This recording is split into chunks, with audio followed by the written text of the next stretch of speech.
So, nagpa-practice ako gumawa ng first scrapbook. And then, ito na. Saktong-sakto. Dumating na yung order ko. Actually, namin.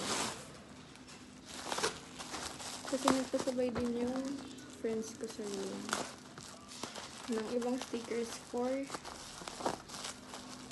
design sa scrapbook namin. Wait.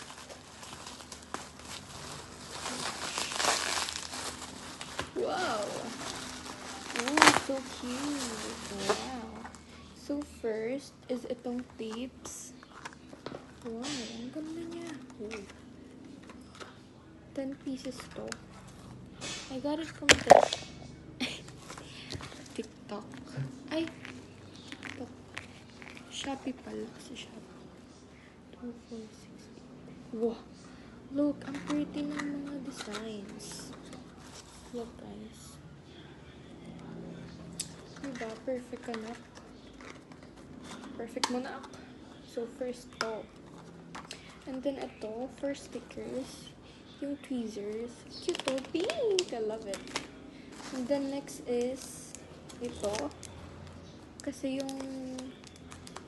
yung topic namin is Philippine culture. So, geography siya. Look, tingnan natin yung mga designs. Oh. Ay, wow. Look, guys.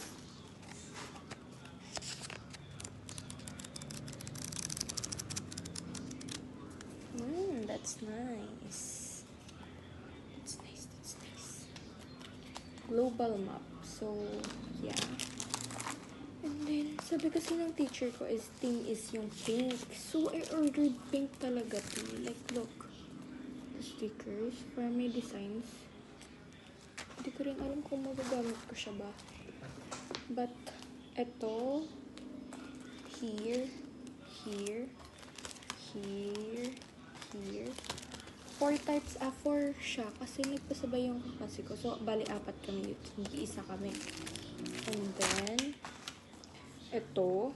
Ay, ba't ganun? And then here, letters.